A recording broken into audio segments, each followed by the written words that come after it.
Israel और Iran अब खुलकर आमने सामने आ गए हैं। दोनों के बीच हालात तनावपूर्ण होते जा रहे हैं। इजराइल के खिलाफ युद्ध की तैयारी में जुटी ईरानी सेना का एक खतरनाक ट्वीट सामने आया है। इसे लेकर इजरायली सेना भी सतर्क हो गई है। ईरानी सेना ने स्पष्ट तौर पर इजराइल पर बहुत जल्द पलटवार की धमकी दी है। ईरानी मिलिट्री के इस धमकी भरे ट्वीट से एक दिन पहले ही इजराइल के खिलाफ उसकी युद्ध की तस्वीरें भी सामने आई थी, जिसमें वो अपनी बैलिस्टिक मिसाइलों और फाइटर जेटों का रिहर्सल करते दिख रही थी। आज ईरानी मिलिट्री ने फिर एक ऐसा ट्वीट किया है जिससे इजराइल समेत पूरी दुनिया में तहलका मच गया है। ईरानी सेना ने एक्स पर शेयर इस पोस्ट में कहा है कि तुम्हें बहुत जल्द देखेंगे। हालांकि ईरान ने अपने इस पोस्ट में किसी देश का नाम नहीं लिया है, लेकिन उसकी इस धमकी और पहले के ट्वीट से साफ है कि यह संदेश इजराइल के लिए ही लिखा गया है। ईरान ने अपने इस ट्वीट के नीचे यह भी लिखा है कि यह हमारी सत्य प्रतिज्ञा है, यानी तुमको बहुत जल्द देखेंगे। बता दें कि ईरानी सेना ने हमास और हिजबुल्लाह के समर्थन में इजराइल के तेल अवीव पर 1 अक्टूबर को करीब 180 बैलिस्टिक मिसाइलों से एक साथ हमला किया था, जिससे दुनिया में हड़कंप मच गया था। हालांकि इजराइल ने दावा किया था कि इस दौरान उसका कोई बड़ा नुकसान नहीं हुआ। इसके बाद इजरायली प्रधानमंत्री बेंजामिन नेतन्याहू ने ईरान को कहा था कि उसने बहुत बड़ी गलती कर दी है, ईरान को इसका खामियाजा भुगतना पड़ेगा। बाद में इजरायली सेना ने 26 अक्टूबर को ईरान पर 100 फाइटर जेटों से एक साथ बड़ा हमला किया। हालांकि इसमें ईरान का कोई खास नुकसान नहीं हुआ।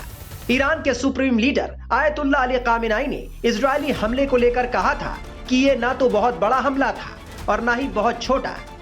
ईरान सरकार के मुताबिक इजराइल के इस हमले में 4 ईरानी सैनिकों की मौत हो गई थी और अब ईरान कह चुका है कि वो इजराइल से ऐसा बदला लेगा कि वो याद रखेगा। इधर ईरान की धमकियों के बाद इजराइल में भी सभी एयर डिफेंस सिस्टम को एक्टिव कर दिया गया है।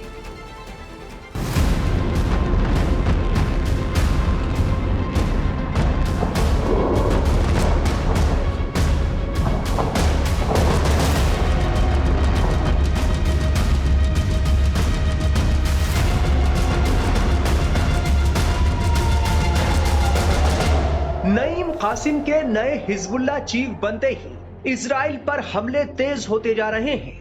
इजराइल के मेटुला और हाइफा के पास हिजबुल्लाह के रॉकेट हमलों में 7 लोगों की मौत हो गई है। इजरायली अफसरों ने बताया है कि सीमावर्ती शहर मेटुला के पास एक सेब के बगीचे में काम कर रहे लोग गुरुवार की सुबह लेबनान से दागे गए रॉकेट की चपेट में आ गए। ये इजराइल में हालिया वक्त का सबसे बड़ा हमला है, जिसमें 7 नागरिकों की जान गई है।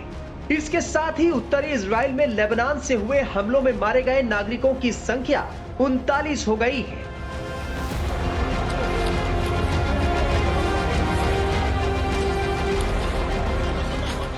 टाइम्स ऑफ इजराइल की रिपोर्ट के मुताबिक हिजबुल्लाह के हमले में मारे गए सभी लोग कृषि मजदूर थे जो अटैक के वक्त बगीचे में काम कर रहे थे। मरने वालों में एक इजरायली और बाकी विदेशी नागरिक हैं। इजराइल के रक्षा बलों ने अपने बयान में मेटुला क्षेत्र में लेबनान से रॉकेट दागे जाने और मौतों की पुष्टि की है। बताया जा रहा है कि 2 अलग अलग हमलों में ये 7 मौतें हुई हैं। पहले मेटुला में हमला हुआ और इसके कुछ घंटों बाद हाइफा के किरियात अता के बाहर जैतून के बाग में 2 और लोग मारे गए। यहाँ पर भी हिजबुल्लाह ने कई रॉकेट दागे। हाइफा में रॉकेट गिरने से मरने वाले मां और बेटे हैं जो हमले का शिकार हुए। इजरायली डिफेंस फोर्स के मुताबिक हिजबुल्लाह ने हमले में हाइफा क्षेत्र और उत्तर के दूसरे हिस्सों पर 25 से ज्यादा रॉकेट दागे। कई लोग इनकी चपेट में आए, जबकि कुछ खाली क्षेत्र में गिरे। हिजबुल्लाह की ओर से बीते साल 8 अक्टूबर को उत्तरी इजराइल में रॉकेट और ड्रोन दागना शुरू किया गया था। बीते 1 साल में पहली बार उत्तर में किसी हमले में 7 लोगों की जान गई है। इजराइल ने इस हमले के बाद लेबनान में अटैक तेज करने के संकेत दिए हैं। बता दें कि इससे पहले हिजबुल्लाह के नए चीफ नईम कासिम ने इजरायली पीएम नेतन्याहू को जान से मारने की धमकी दी थी। कासिम ने कहा कि दुश्मन को पता होना चाहिए कि हम पर बमबारी से वो हमें पीछे हटने के लिए मजबूर नहीं कर सकता। हिजबुल्लाह मजबूत है और नेतन्याहू के कमरे तक ड्रोन पहुंचाने में सक्षम है। कासिम ने कहा कि नेतन्याहू इस बार बच गए, लेकिन शायद उनका समय अभी तक नहीं आया है। शायद कोई इजरायली ही उन्हें उनके भाषण के दौरान मार डाले। हमारे संपर्कों ने पुष्टि की है कि नेतन्याहू बहुत डरे हुए हैं, क्योंकि हम उन्हें निशाना बना रहे हैं। कासिम इस महीने की शुरुआत में इजरायली पीएम के निजी आवास पर हुए ड्रोन हमले का जिक्र कर रहे थे। ड्रोन इजरायली पीएम नेतन्याहू की खिड़की से टकराया था। नेतन्याहू और उनकी पत्नी दोनों ही मौके पर नहीं थे। इस ड्रोन हमले में नेतन्याहू के घर को नुकसान पहुंचा था। कासिम का यह पहला भाषण था जिसे किसी अज्ञात लोकेशन पर रिकॉर्ड किया गया था। सोमवार को नईम कासिम के हिजबुल्लाह चीफ बनने का ऐलान हुआ था। इजराइल ने पिछले महीने हिजबुल्लाह चीफ हसन नसरुल्लाह को एक हमले में मार डाला था। नसरुल्लाह के बाद उनके कथित उत्तराधिकारी हाशिम सफीउद्दीन को भी मार डाला गया था।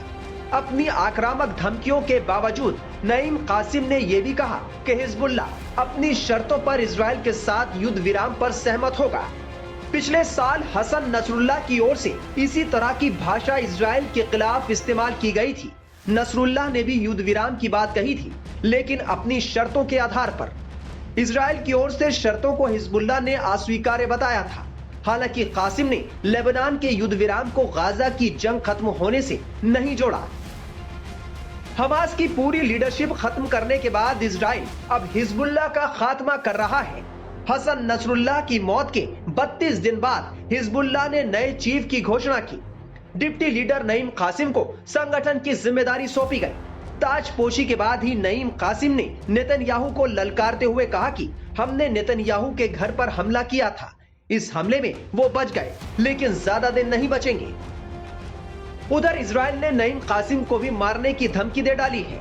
इजराइल के रक्षा मंत्री योव गैलेंट ने कहा है कि नईम कासिम लंबे वक्त तक जिंदा नहीं रहेगा।